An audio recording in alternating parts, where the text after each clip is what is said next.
रीना आज बहुत खुश थी। रीना को एक प्राइवेट बैंक में नई नई नौकरी जो मिली थी और आज उसका पहला दिन था। रीना एक मिडिल क्लास फैमिली से आती थी और एक अच्छी नौकरी मिलना उसके लिए एक बहुत बड़ी बात थी। रीना को उसका कैबिन बता दिया गया जहां उसे बैठकर काम करना था। रीना को आज सब कुछ नया नया बहुत अच्छा लग रहा था। रीना अपना सारा काम बड़ी मेहनत और ईमानदारी से करती थी। रीना को अपना काम करते हुए अभी हफ्ता भर भी नहीं बीता था कि एक दिन उसने देखा जब वह अपने कंप्यूटर पर कुछ काम कर रही थी तो अचानक कीबोर्ड ने काम करना बंद कर दिया। रीना कुछ भी टाइप करती है तो वह टाइप नहीं हो पा रहा था। रीना को लगा शायद तकनीकी खराबी होगी, यह कंप्यूटर हैंग कर रहा है, इसलिए उसने थोड़ी देर काम रोक दिया। रीना ने एक ब्रेक लिया और अपने लिए कॉफ़ी लेने चली गई। रीना कॉफ़ी लेकर जब वापस आई तो उसने देखा कि डेस्कटॉप पर एक फाइल खुली हुई है जो किसी कॉन्ट्रैक्ट से संबंधित है। रीना उस फाइल को पढ़ना शुरू करती है। तभी चपरासी आकर उसे बताता है कि उसे बॉस बुला रहे हैं। रीना फाइल बंद करके अपने बॉस के पास चली जाती है और उस फाइल के बारे में भूल जाती है। एक दो दिन के बाद रीना फिर अपने काम में व्यस्त थी। तभी उसका कंप्यूटर फिर हैंग हो गया और टाइपिंग करना बंद कर दिया। इस बार रीना को कुछ अटपटा सा महसूस हुआ।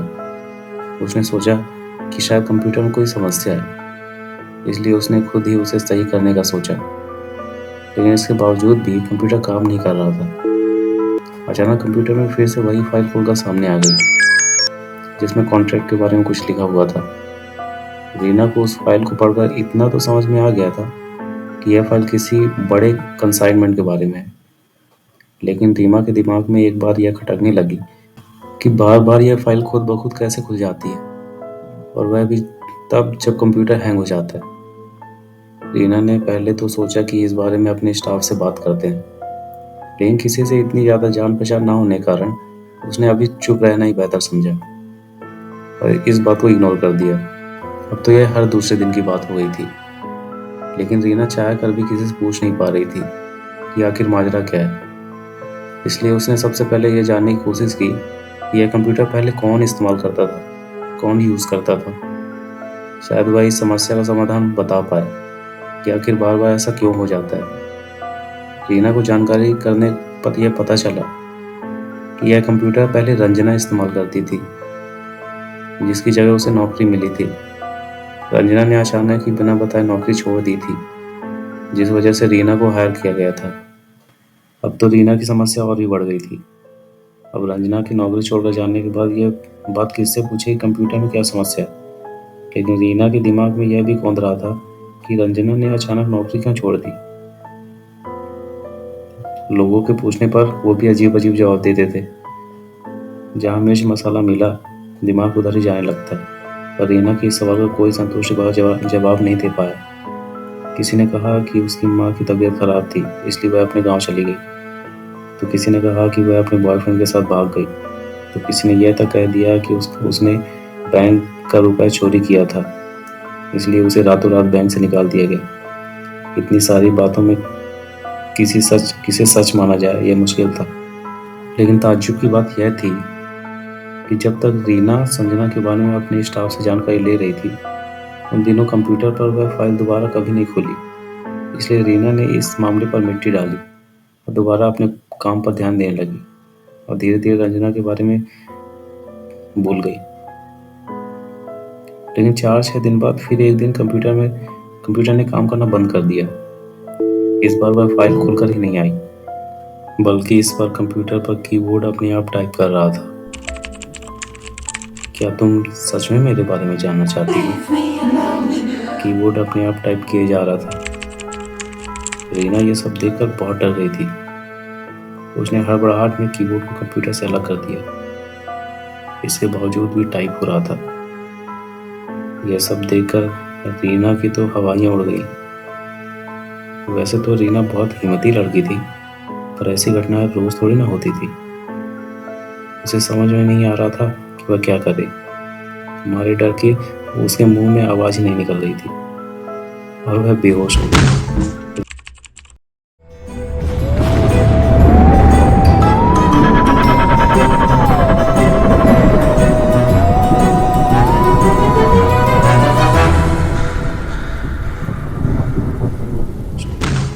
रीना को जब होश आया तो उसका पूरा स्टाफ उसके आसपास इकट्ठा था और हर कोई उसका हाल खबर पूछ रहा था।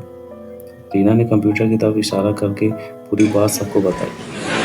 सब ठहाका मारकर हंसने लगी और किसी ने भी उसकी बात पर विश्वास नहीं किया। रीना को भी अपनी बेवकूफ़ी पर अफसोस हुआ कि उसे सबके सामने ये सब नहीं बताना चाहिए था।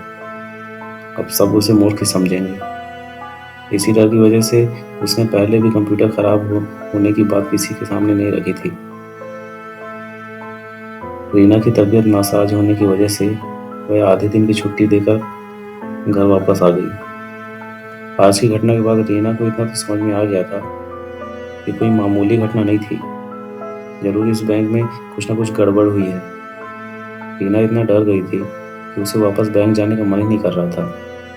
लेकिन उसकी माली हालत इतनी अच्छी नहीं थी कि आज की घटना की वजह से वह नौकरी छोड़कर घर पर बैठ जाए। पूरी रात रीना के दिमाग में सिर्फ यही बातें चलती रहीं कि कीबोर्ड किस चीज़ के बारे में उसे बताने की कोशिश कर रहा था।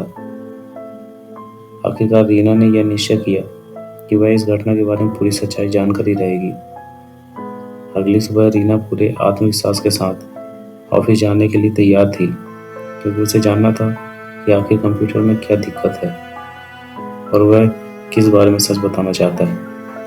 रीना ऑफिस पहुंची तो सभी लोग उससे नजरें बचाकर देखकर हंस रहे थे। पर रीना इन सब बातों को अनदेखा करते हुए सीधे अपनी कैबिन में चली गई। उसे थोड़ा अटपटा सा तो लगा, पर उसने कंप्यूटर ऑन किया और स्क्रीन के सामने बैठ गई। कंप्यूटर नॉर्मल ही चल रहा था, तो उसने भी राहत की सांस ली और अपना काम शुरू कर दिया। लेकिन अब वह ऑफिस में होने वाली हर छोटी बड़ी चीज पर पैनी नजर रखती थी, क्योंकि जाने के उसे ऐसा लगता था कि हो ना हो इस जगह पर जरूर कुछ गड़बड़ है।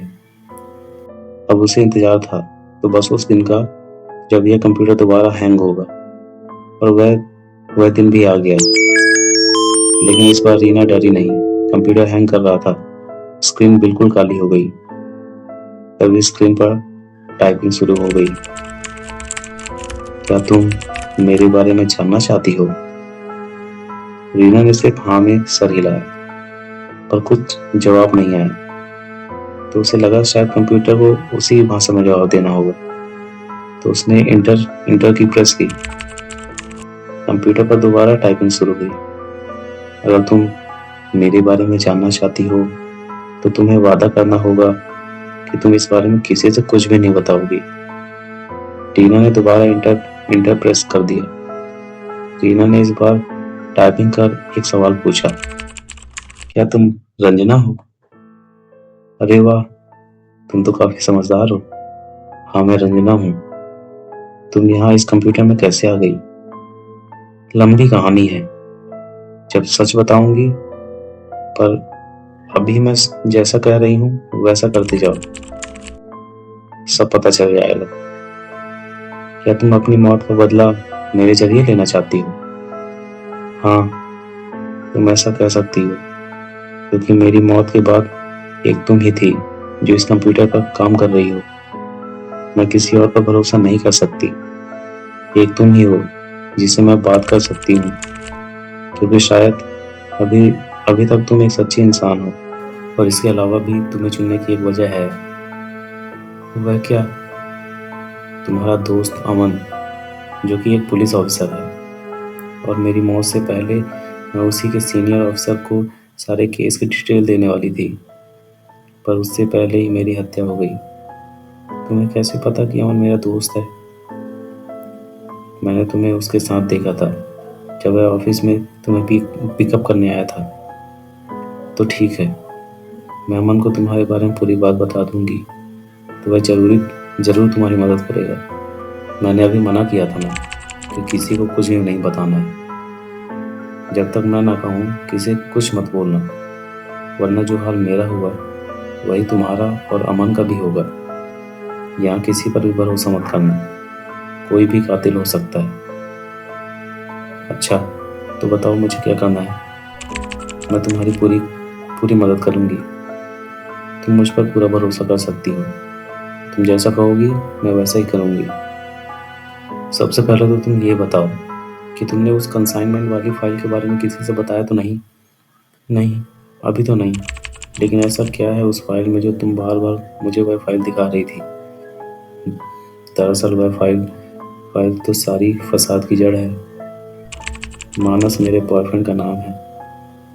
वह इंपोर्ट एक्सपोर्ट का बिजनेस करता है, लेकिन कुछ दिनों से वह बहुत परेशान रहने लगा था। उसके व्यवहार में काफ़ी बदलाव आ गया था, जिससे मुझे उसके बारे में काफ़ी चिंता होने लगी थी। एक दिन मैंने देखा कि वह फ़ोन पर किसी को बहुत बुरी तरह से डांट रहा था और चिल्लाते हुए उसने गोडाउन पहुंचने की बात कही। पर मुझे जो सबसे अटपटा लगा कि मानस फर्नीचर्स और होम डेकोरेटिव सामान का बिजनेस करता है, फिर उसने फ़ोन पर किसी के भाग जाने पर नाराज़गी क्यों जताई? मुझे दाल में कुछ काला लगा, तो मैं भी मानस के पीछे पीछे गोडाउन गई। वहाँ का हाल देखकर मेरी आंखों में आंसू आ गए। छोटी छोटी बच्चियाँ लोडर्स में भेड़ बकरियों की तरह भरी हुई थी, जिनको एक्सपोर्ट किया जाना था, और उन्हीं में से कुछ बच्चियाँ मौका देकर भाग गई थी। यह सब देखकर मैं तुरंत वहाँ से वापस आ गई, क्योंकि मैं जानती थी कि मेरे अकेले वहाँ लड़ाई लड़ने से कुछ नहीं होगा।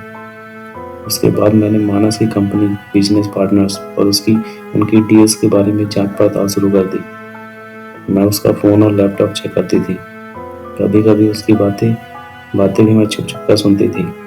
उसका पीछा करके भी मैंने कई सबूत इकट्ठा कर लिए थे कि वह किन किन लोगों से मिलता है और इस बिजनेस में उसके साथ कौन कौन लोग हैं।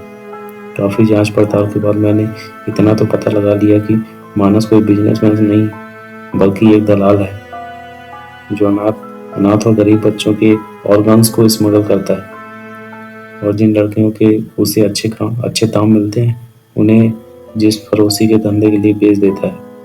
मुझे मानस के लैपटॉप में एक कंसाइनमेंट की फाइल मिली, जिसमें बहुत जल्दी कई लड़कियों और बच्चों को एक्सपोर्ट किया जाना था। मेरे पास वक्त कम था, इसलिए मैंने अमन के सीनियर से भी मुलाकात करके उन्हें सारी बात बताई। उन्होंने मुझसे सारे सबूत लाकर देने को कहा, ताकि आगे की कार्रवाई की जा सके। पर मैं ये भूल गई कि मानस इतना बड़ा रैकेट चला रहा है, तो पुलिस से कुछ लोग उससे जरूर मिले होंगे। मैं पुलिस को ये सारे सबूत देने वाली हूँ।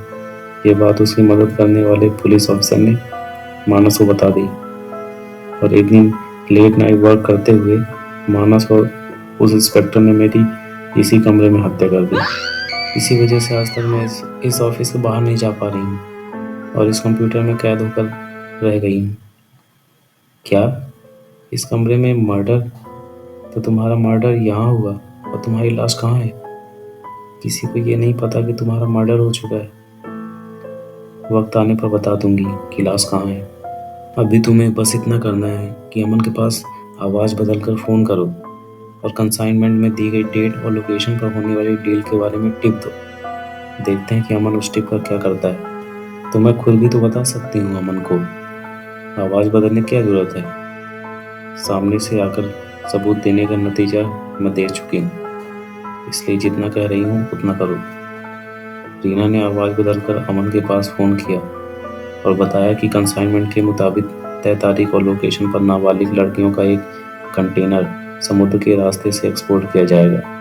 अगर आप मौके पर पहुंच जाएं तो कई जानें बच सकती हैं। तयशुदा दिन पर पुलिस की रेड पड़ी और उस कंटेनर को एक्सपोर्ट होने से पहले ही रोक लिया गया। कंटेनर में 15-16 साल की जाने कितनी लड़कियां थीं जो रो रो कर पिलक रही थी। अब उनकी आंखों में उम्मीद की एक किरण दिख रही थी। सभी लड़कियों को नारी निकेतन भेज दिया गया।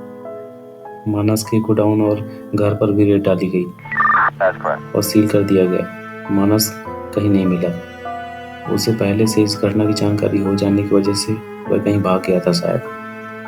टीना बहुत खुश थी कि उसने इतनी सारी लड़कियों की मदद की, और उससे भी ज़्यादा वह अमन की ईमानदारी पर गर्व महसूस कर रही थी। वह बताना रंजना को भी चाहती थी, पर इसके लिए उसे इंतजार करना पड़ेगा। एक बार फिर रीना का कंप्यूटर हैंग हुआ और काम करना बंद कर दिया, लेकिन आज रीना खुशी से इस पल का इंतजार कर रही थी। उसने तुरंत टाइप करना शुरू किया। बधाई हो रंजना, उन लड़कियों को बचा लिया गया। अब सारी लड़कियां सुरक्षित हैं। बस मानस को ही पुलिस पकड़ नहीं पाई है। कोई बात नहीं, उससे तो मैं निपट लूंगी। खैर, तुमने पूछा था ना कि मेरी लाश कहाँ है? हाँ बताओ। मेरी लाश टेरेस पर रखी पानी की टंकी में है। रीना को तो आंखें फटी फटी रह गई। इतना सुनते ही उसे ये सोचकर उल्टियां आना शुरू हो गई कि ऑफिस के सभी लोग उसी टंकी का पानी इस्तेमाल करते हैं। रीना की सूचना पर रंजना की लाश को टंकी से निकाला गया और उसका अंतिम संस्कार किया गया। रीना ने देखा रंजना उसके पास खड़ी मुस्कुरा रही है। शुक्रिया जो तुमने मेरा विश्वास किया और मेरा साथ दिया।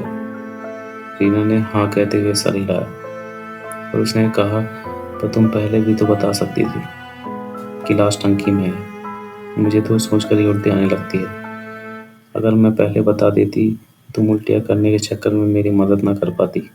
रंजना ने हंसते हुए बोला, अब तुम क्या करोगी? मानस को कैसे ढूंढोगी?